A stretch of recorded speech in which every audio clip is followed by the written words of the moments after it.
Welcome kita kung Dr. Halima J. Karim. Doc, buenos dias. Magandang umaga sa inyo. Good morning, and to the viewers, good morning. Ayan, oo, natamire ka ustedes, ha? Bien behaved ka si Doc. Oo, parang maraming gustong sabihin si Doc. Kaya very short lang ang kanyang sabihin. Wag na tayo magpaligoy-ligoy. Tama, Doc. Ha? Diretso na tayo, yung theme ninyo or yung topic natin is knowledge is prevention. How alarming is diabetes situation right now, especially here in our region and in the country as a whole? Well, ang incidence ng diabetes for the world is 588 million. No? So, by year 2050, pwedeng ma-increase to 40% ang ano ng diabetes. Now, bakit alarming ang diabetes? Isa lang naman ang diabetes sa top 5 na cause ng death sa Pilipinas. And at the same time, siya ang pinaka number 1 reason na bakit maraming nabubulag, especially sa Region 3. Okay? 38% ng taong nagda-dialysis because of diabetes. Kaya very alarming, and ang diabetes is a fast health concern in our country. No? But it can be prevented. Pwedeng ma-detect early, kaya knowledge is prevention. And Doc, ganito na. Diabetes, type 1, type 2. Maraming nako-confuse dyan. Yes. Could you briefly break down the main differences between the two? Para sa ating televiewers and radio listeners, kasi teleradyo tayo, Doc, and our Facebook followers. Okay.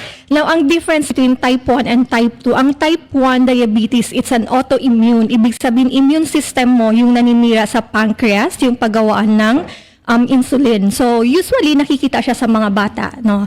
Newborn, neonates, teens. Oo, yung mga 9 years old pa Yeah, lang. mga bata, childhood ng ano niya. But nowadays, you can have type 1 diabetes at any age, no? Pwede na. Now, ang type 2 diabetes, ang problem dyan is usually namamana yan. Hereditary lifestyle disease, no? Yung type Sorry 2. to cut you. Sabi nyo, pwede na. Yeah, yung type 1 at any age. Pwede na. Bakit yun nasabi na pwede na? Kasi pwede kang, mayroon ng tinatawag na type 1.5 diabetes. So, at the age of 35 pataas, pwedeng magkaroon ng type 1 diabetes. But, yung problem nila, it's autoimmune. Dati kasi pag type 1 ka lang bata. Pero ngayon, nowadays, nag-iiba na din ang age ng type 1 versus type 2. No? Ang type 2, usually, nakikita sa mga matatanda, no, dati. But ngayon, pwede na rin makita sa mga pabata. Yung trends ng type 2 diabetes, pabata ng pabata. Pwede na pala sa pabata. Kaya pala may diabetes na ako, type 2. At ako wala. Oo, pwede na pala sa matatanda. May patient ako, type 2 na 16 years old. Dati ito, pag 16 years old, usually type 1 kasi parang bata yung ano. Pwede na pala sa mga bata ang type 2 diabetes. Kasi meron na ako, Doc. May type 2 diabetes. Well, sorry hindi namin tinatawanan yan because this is something serious to deal with. Pero Doc, ano yung mga classic warning signs or red flags of diabetes that yung mga tao ba, they often ignore that, no? Pero ano yung mga warning signs, yung red flags, and yung especially iniisip nila ay fatigue lang ito? Okay. Yan ang biggest challenge ng diabetes kasi most of the patient walang symptoms, yung diabetes. Pero if you have na ganitong symptoms like uhaw lagi, gutom, kain ng kain, no? Nanghihina, fatigue, easy fatigability, weight loss, yung sudden weight loss na hindi ka naman nagda-diet, mas pumapayat ka, mga infection, vaginal infections, UTI, ganyan, no? Blurring of vision, yung parang nag-iiba yung vision nila, yung sudden onset ng parang pandalabo ng paningin. Pag may sugat, mahirap mag-heal. So, yan ang mga classic symptoms ng diabetes. But most of the time, yung diabetes walang simptomas. Kaya, at the age of 35 years old, kahit wala kang simptomas, you have to be screened for diabetes. Lalo na pag may hypertension, may mataas ang cholesterol, no? Overweight, obese, kailangan mo na din magpa-screen. Kasi nga, 1 out of 2 diabetic, walang symptoms. So, kaya minsan, nadidetect lang yung diabetic, pumunta, may complications na, and it turns out diabetic pala sila na hindi nila alam. Isa sintomas, yung mataas ang frequency of peeing. Yes. Kasama. Ihi ng ihi, isa doon. Ihi ng ihi, uhaw, gutom lagi, no? Mayat maya kumakain ka, tapos umiinom ng tubig, parang mayat maya, parang dry yung lalamunan. So, isa na din yon. But, Kung ang tao daw walang pera para punta for examination, pwede daw i-consider niya kung ihi siya sa kanto, after a while, may dadami ng Langgam. yes, Totoo pwedeng simptomas yun ng Totoo yun? pwedeng simptomas ng diabetes. i-consider. Pwede. Pero hindi siya pang-diagnose ng diabetes. Kailangan pa din okay. natin kung diagnose diabetes, kailangan natin ng lab test. But symptoms kasi pwede rin makita sa ibang mga sakit, no? So if you have the symptoms to confirm na may diabetes ka, kailangan may laboratories ipagawa. And may yakap na din kasi tayo ngayon. So at saka yung fasting blood sugar is 100 pesos lang. So baka naman pwedeng i-check. Doc, sinabi nyo kanina, young people or children can get type 2 diabetes. Ngayong nowadays, ano ba dapat ang i-watch out nito mga parents? Kasi involved na yung mga bata, di ba? Yes. Ngayon kasi if you have the risk, kailangan pa din magpa-screen. Now, yung mga pabata, yung pagkakaroon ng diabetes, ang type 2 kasi is genetics, no? Namamana yan siya. So, pag yung parents mo diabetic na, dapat sa bahay pa lang, maganda na yung preparation ng pagkain, mag-set up ka ng healthier na food para yung anak mo hindi makakuha. Kasi 50% chance na magkaroon ng diabetes by genetics. Wala silang magagawa doon, yung mga anak nila, no? But lifestyle, pwede mong i-modify na para hindi magkaroon or ma-slow down or ma-prevent yung pagkakaroon ng diabetes. So, doon pa lang sa bahay, mag-start na ng healthy preparation ng pagkain. Yung baon ng mga bata, no? Dapat healthy din. Yung ideally, dapat sa canteen, yung pagkain doon sa canteen, maganda rin ang preparation. Hindi puro chichirya, yung mga sugary foods na So, yun. And instead, have parang exercise as a family, no? Makipaglaro sa mga bata. Sa mga anak mo. Is that the thing that you will also say kung tatanungin kayo, how can family members na mag-support someone living with diabetes? Yeah, mahalaga ang support ng family kasi mahirap pag ikaw yung taong may diabetes and yung family mo wala, yung ikaw lang mag-isa, mahirap siyang like sa diet, no? Mahirap siyang gawin kung lahat kumakain tapos ikaw yung i-deprive yung ganon. So kung as a whole kayo, maganda yung preparation ng pagkain nyo, no? Limited, hindi masyadong kung ng bigas, hindi sobra-sobra kasi yung minsan sa Filipino kasi ay sayang ubusin natin yung ganon, no? So yung siguro yung sakto lang na preparation and yes, together kayo healthy ang kinakain, no? Together samahan mag-exercise para naman hindi mag-isa yung taong diabetic na mag-exercise. Samahan magpa-check up, yung ganon. So importante yung support ng family. Percentage sa posible makadiabetic through lifestyle. Lifestyle, mataas ang percentage niya, no? Kasi ang diabetes is a lifestyle disease. Mas pa pag may genetic history ka or may hereditary like parents, kapatid, may diabetes, mas mataas. 50% chance na pwede mong makuha yung diabetes. Pero may kilala ako, Wilmar. Umiinom ng Coke that frequent, mahilig sa mga sweets. Normal ang sugar level niya. Paano yung nangyari? Sabi ko nga, mas mataas ang risk na magkaroon ng diabetes if may pag type 2 diabetes, if you have genetic history. Food, baka naman ngayon hindi pa. But kung itutuloy-tuloy na yon, baka risk siya magkaroon. I took it type 1 reversible, hindi. Hindi. Ang diabetes, So hindi. ano natin, i-control na lang. I-control na lang, Level. i-manage, yes. Ganun. Ang type 2 ang type 1 kasi wala na talaga, hindi mo na yan may reverse kasi ang problem with type 1 diabetes, sira na yung paggawaan ng insulin. Insulin kasi yung nagko-control ng blood sugar, nagno-normalize ng blood sugar natin. So the problem with type 1, ang sinisira ng immune system or immune cells yung beta cells ng pancreas na kung saan doon ginagawa yung insulin. So ang problem with type 1, parang halos wala na silang production ng insulin. Halos parang zero na yung production ng insulin nila. So, hindi siya reversible, no? Type 2 diabetes, ang problem dyan is insulin resistance. Or ibig sabihin, enough yung insulin production mo, pero hindi napapakinabangan ng katawan yung insulin. That's insulin resistance, no? Or problem with paggawaan ng insulin, kumbaga sa normal na tao walang diabetes, nor 100% ang insulin production, pag type 2 diabetes, kulang, like 50% na lang. Sa tagal mong magiging type 2 diabetes, paubos yung insulin production mo.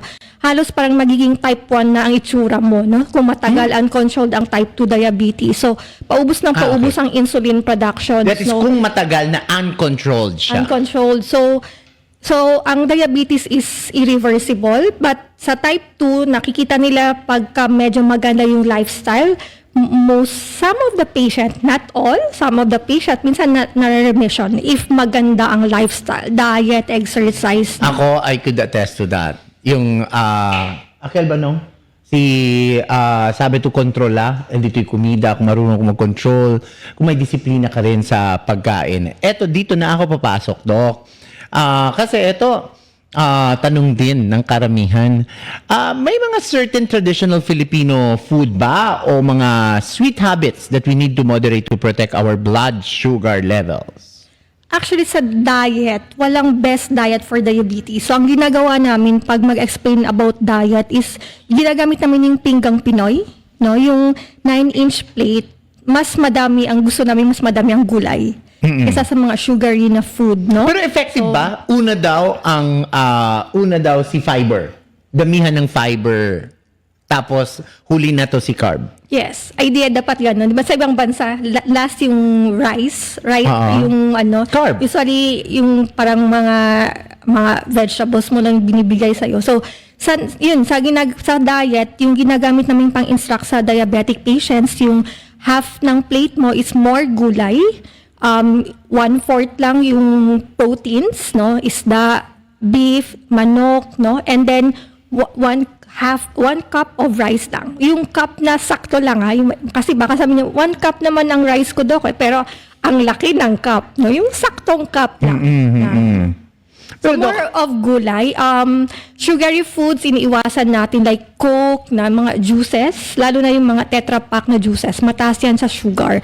Yung Coke na 1 can is yung 330 ml is parang 8 to 9 teaspoon of sugars. Imagine mo, di ba yung 1 can ng Coke, ilagay mo sa isang baso, para isang baso lang siya. So, imagine 8 to 9 teaspoon of sugar sa isang baso, di ba? Ang sweet. Kahit isang kutsara lang ng asukal, medyo sweet na yan siya. So, Na pwede, yes. basta hindi lang everyday, soft drink. Yeah, mayroon parang tawag na ng cheat day din. So, pwede naman, but wag madalas.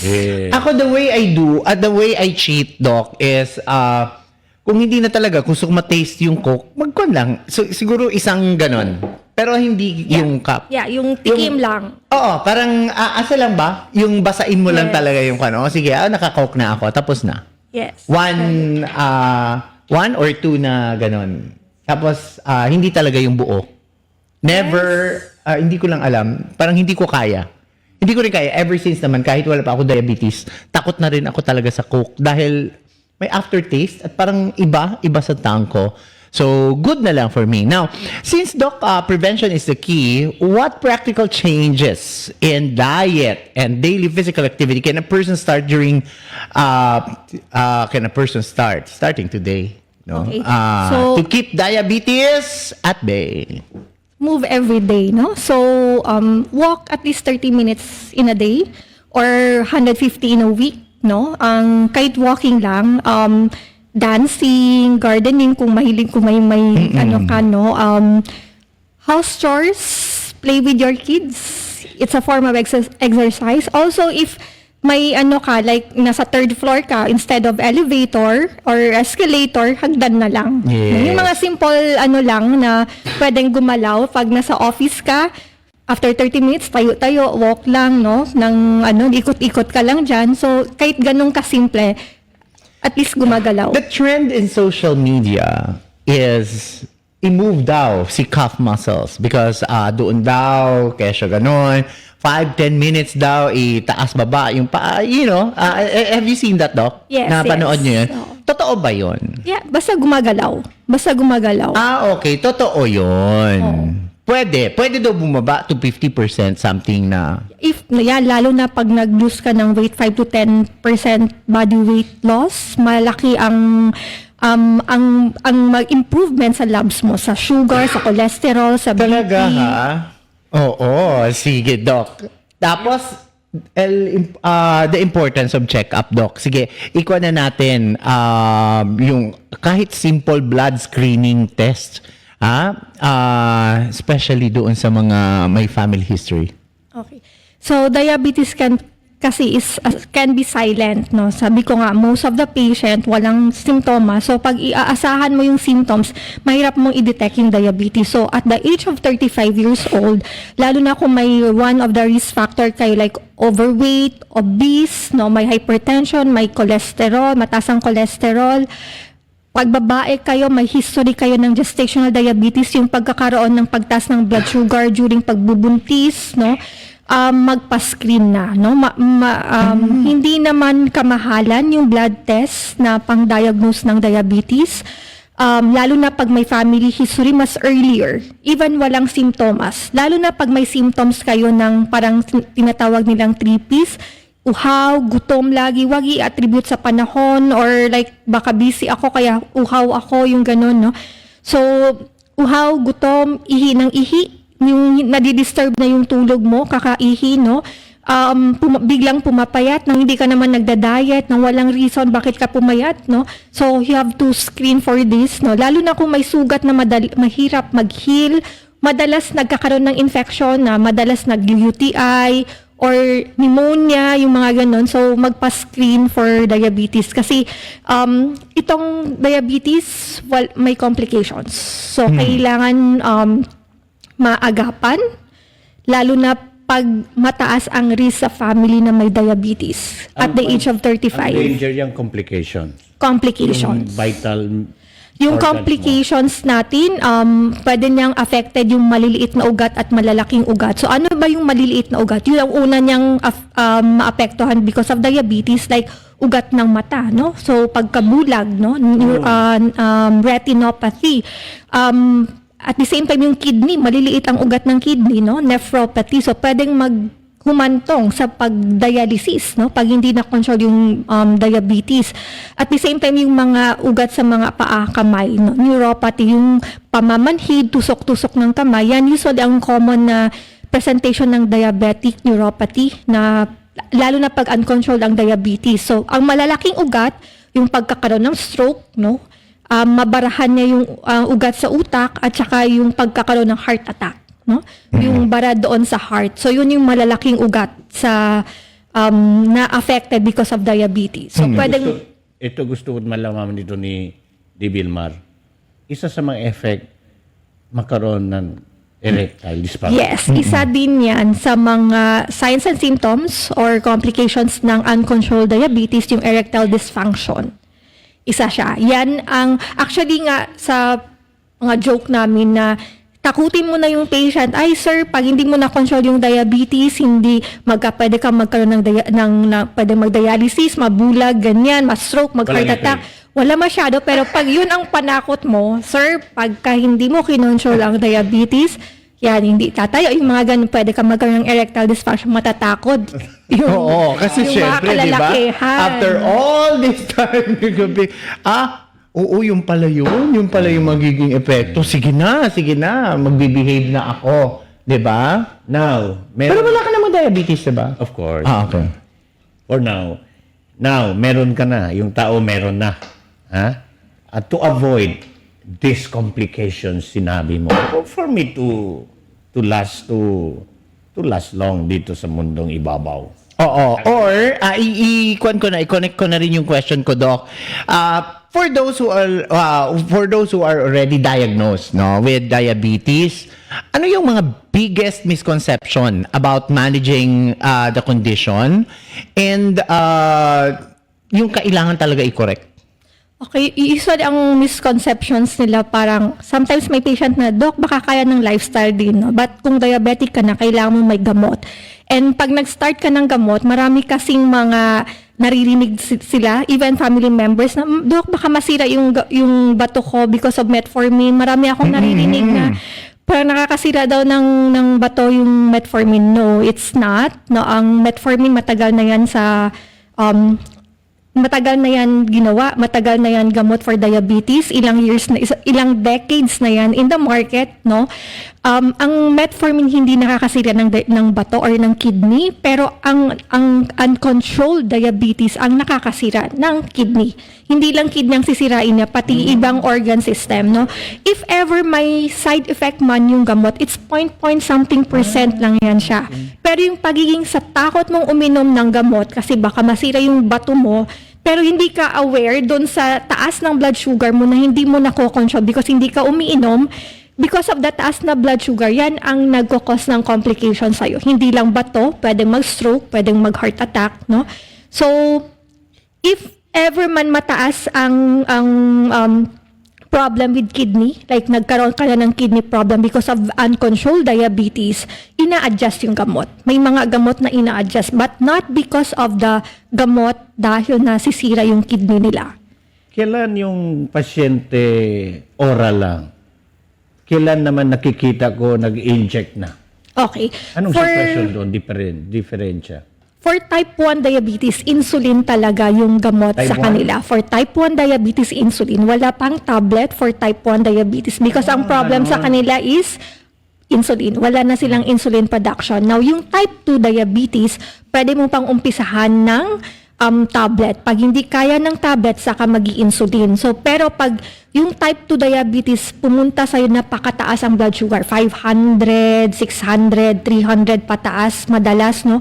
Pwede nang umpisahan ng insulin. Pero pwede natin matanggal ang insulin with type 2 diabetes. Eventually. Hindi naman siya lifetime mag-i-insulin ang type 2 diabetes. Pero yung type 1, lifetime po yung insulin. Wala pong oral diabetic medications for type 1 diabetes. Ulitin nyo daw. Ano yung type 1 or type 2? So, ang type 1 diabetes is, ang problem sa kanila is autoimmune. Wala tayong, hindi siya sa genetics, hindi siya sa pagkain. It's autoimmune, no? So, immune system nila, yung naninira sa beta cells ng pancreas kung saan doon ginagawa yung insulin. So, parang nauubusan na sila ng insulin. Posible inborn yun? Yes, autoimmune kasi siya. Grabe. So parang halos zero insulin production na siya, yung type 1. Kaya insulin ang gamot sa kanya. Ang type 2 diabetes naman, parang ang pathophysiology niya is insulin resistance. No? Dalawa lang ang problem niya. So it's either mayroon siyang insulin production pero hindi napapakinabangan ng katawan yung insulin, yun ang insulin resistance, or kulang ang production niya ng insulin. Kumbaga, hindi siya 100% na yung production is 100% ng insulin. Kasi insulin ang nagko-control ng blood sugar natin. So, meron pa din. Baka doon lang pero ako sa kulang. Doon ako sa 2. Ay, guess lang naman. Dok, napag-usapan na natin yung insulin thanks to Nonong Asuncion at na-bring up niya yan, no? May mga pasyente kasi nagpapanik. Nanay ko, pamilya ko, nagpapanik na tungkol dyan sa the moment na i-mention ni Dr. Halima na, mag-i-insulin na. Nagpapanik kung ano-ano nang iniisip na end of life na. Dok, paki-explain naman yung real purpose ng insulin. Okay, so yes, yan talaga yung first papasok sa utak ng pasyente pag sinabihan mo, ma'am, mag-insulin ka na kasi hindi na kaya ng tablet. So, ang misconception nila, pag naka-insulin, grabe na ba kalala yung sakit ko na diabetes para insulin talaga. And next is ayoko magtusok. Ayoko magtusok ng insulin every day. So, ang insulin, sabi ko nga, siya yung nagno-normalize ng blood sugar natin. So, once lahat ng carbohydrates, almost lahat ng pagkain nagiging asukal. So, kailangan din natin ng asukal sa katawan kasi ginagawa siyang energy, no? Nakakakilos tayo because we have energy. Ang energy ginagawa sa cells, hindi sa blood, sa cells ng katawan natin, no? Sa brain, sa liver, sa muscles, no? Cells ng katawan. Ang insulin ang nagdadala ng blood sugar papunta doon sa cells. Para siyang susi ng door. No? Once kumain ka, masense ng katawan na mataas ang blood sugar, magpuproduce si pancreas ng insulin. Si insulin pupunta sa blood, kukunin niya yung sugar, yung blood sugar, dadali niya papasok doon sa cells para maging energy yung sugar. Pero kung wala kang insulin, walang magdadala ng blood sugar papunta doon sa cells. So instead na gagawing energy yung blood sugar na kinakain mo, nakatambak lang siya doon sa blood. So kaya yung taong diabetic medyo nanghihina. Kasi yung sugar na dapat sanang gawing energy, hindi na nagagawa. Kasi walang insulin magdadala papunta doon sa cells. Nandun lang siya sa blood. Kaya kailangan natin tulungan yung katawan natin ng taong diabetic na bigyan ng insulin para at the same para ma-control yung blood sugar. No, it doesn't mean na malala na siya, no? Baka naman pagod lang yung pancreas for type 2 diabetes. Iba kasi yung usapan for type 1. Wala talagang ways na kundi insulin. Wala talagang mag-adjust ka, no? Pero yung type 2 pwede pa yung tablet. But yun nga, baka pagod yung pancreas, no? Bigyan natin muna ng rest. So, magbibigay tayo ng insulin outside. Pag nakabawi yung pancreas, baka matanggal natin yung insulin, no? Yung ganun. At the same time, injections, painful mag-inject kasi syempre parang yun ang una mong mag-i-inject ako, baka masakit yung needle, yung ganun, no? So, mayroon ng, para yung insulin kasi mayroon na parang ballpen type and maliliit lang yung karayom ng ballpen na yon.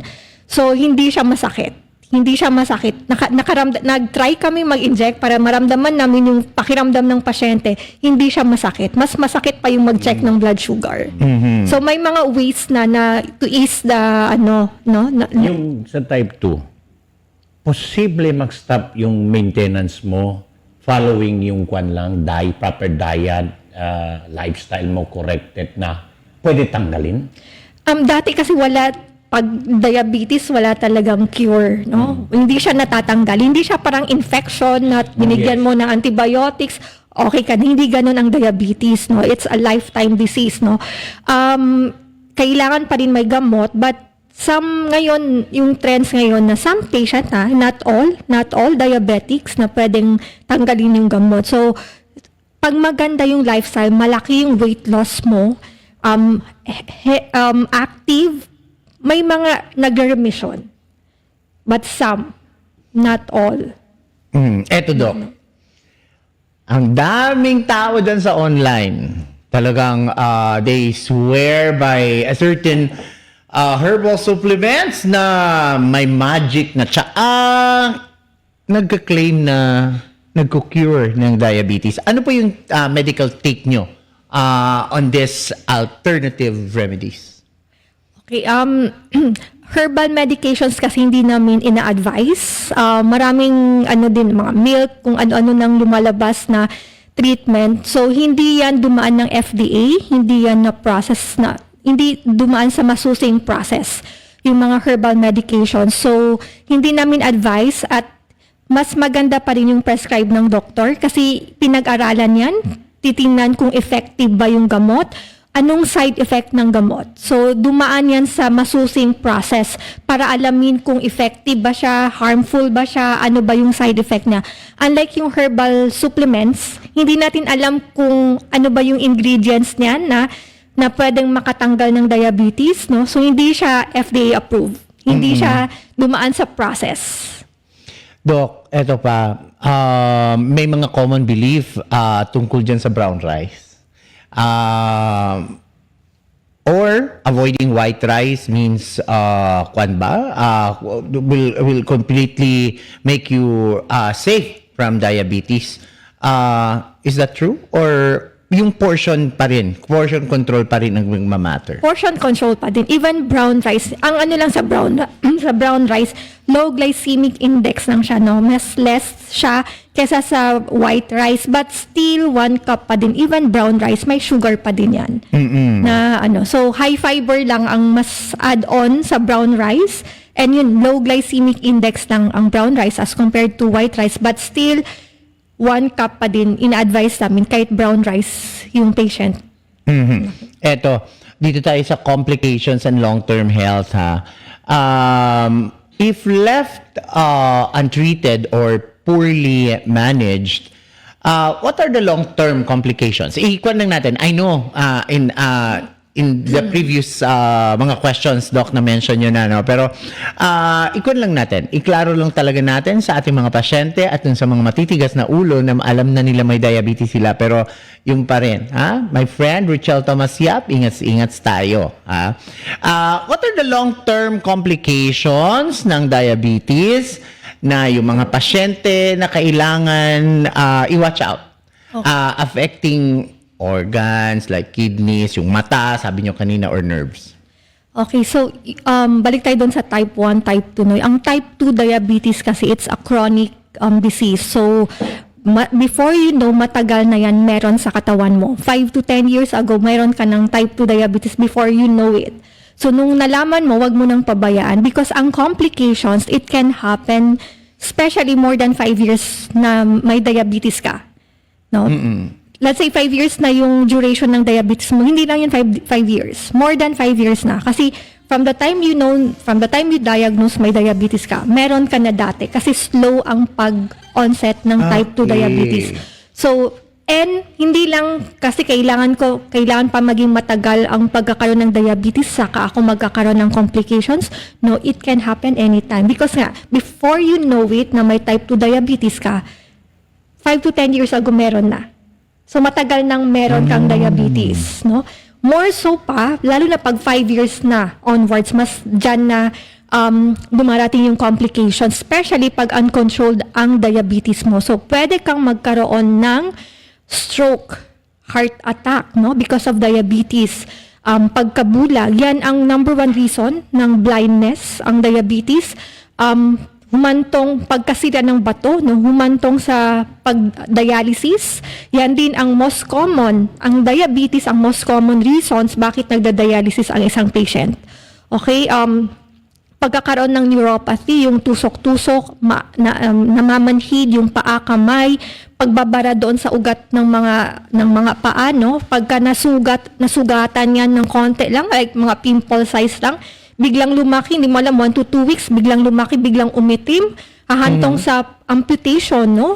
Kailangan ng putulan kasi hindi na masisave yung sugat na yun. So, ganun siya kabilis yung complication. So, and at the same time, kailangan mo din i-control kasi yung quality of life. Imagine mo, like, buhay ka nga pero nagda-dialysis, yung mga ganun ba? So, para hindi ka magkaroon ng ganitong complications for quality of life, so mas maganda nandun ka sa safe level ng sugar, no? Nasa target tayo para maiwasan yung complications. Yan lang ang long-term complications. May short-term complications din tayo ng diabetes. Okay, ito no? Saan papasok for yung para sa examination, confinement, saan papasok ang West Metro dyan? Why West Metro, hindi sa ibang hospital? Anong advantage? Completing laboratories ng West Metro. And then, sa pag-screen ng diabetes, so may 3 tayong paraan para ma-screen yung diabetes, yung using fasting blood sugar, using HbA1c. Pero yung HbA1c, mayroon siyang parang certified assay na kumbaga maganda certified. So, dapat mayroon siyang NGSP, which is yung West Metro, yun ang ginagamit nila for HbA1c. So, marami kasing HbA1c sa ibang mga laboratories, no? Na hindi sa certified. Kailangan certified assay. So, kayo pa lang? I don't know sa iba, but the makikita mo sa West Metro, pag nagpaano ka ng HbA1c, meron silang NGSP. Tingnan nyo kung nagpagawa kayo. Meron nakalagay doon. So parang, sure ka na parang okay, certified assay yung ginagamit ng HbA1c. But I cannot speak with the other hospital din, no? And then, the 75 grams OGTT. So, isa sa mga doon ang pwede mong gamitin, or at least 2 tests for that. And complete yung specialization doon sa West Metro. So, apat ang endocrinologist doon. So, anytime or kung may symptoms ng diabetes, they can go to West Metro. Okay. So, yung sa mga listeners natin o mga pasyente dyan na gusto nila magkonsulta sa inyo, Doc, dyan sa West Metro Medical Center, how can they reach out or schedule an appointment with you? May information naman. So, may clinic details naman ang West Metro. So, yung iba kasing doctor pwedeng walk-in, so they can just go to the West Metro. If they don't know the clinic details, may information tayo doon, and the information are willing to guide those patients na papunta doon sa endocrinologist. Okay. Thank you. Yan pa to? Doc, Jennifer Kachumes, gusto ko lang marinig yung message ni Doc. Kasi diabetes or National Diabetes Week ba? Any message you want to share with others? Okay. Sisa lang National Diabetes Awareness Week, ginaganap yun every July. So, para nga gusto naming ma-share na educate, pag diabetic patients ka, educate yourself. Know about diabetes, right information, no, para maka-help ka din mag-manage ng sakit mo. No? At the same time, know your numbers. Importante sa diabetes na nasa target, no?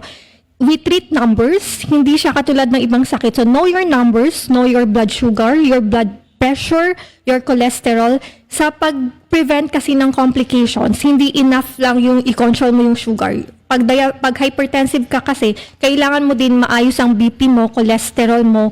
Pag overweight, you have to lose weight, no? Eat wisely, stay active, no? Have a good sleep, have a regular checkups. And knowledge is prevention, no? Kung for those naman na hindi alam na diabetic sila, so sabi ko nga, diabetes can be silent. Pwedeng magpa-screen, know your risk. Yung risk factor mo is my family history, 35 pataas, like overweight, obese, no? So, get screened for diabetes. Alright, thank you so much kay Doc Thank Halima you. Karim, no?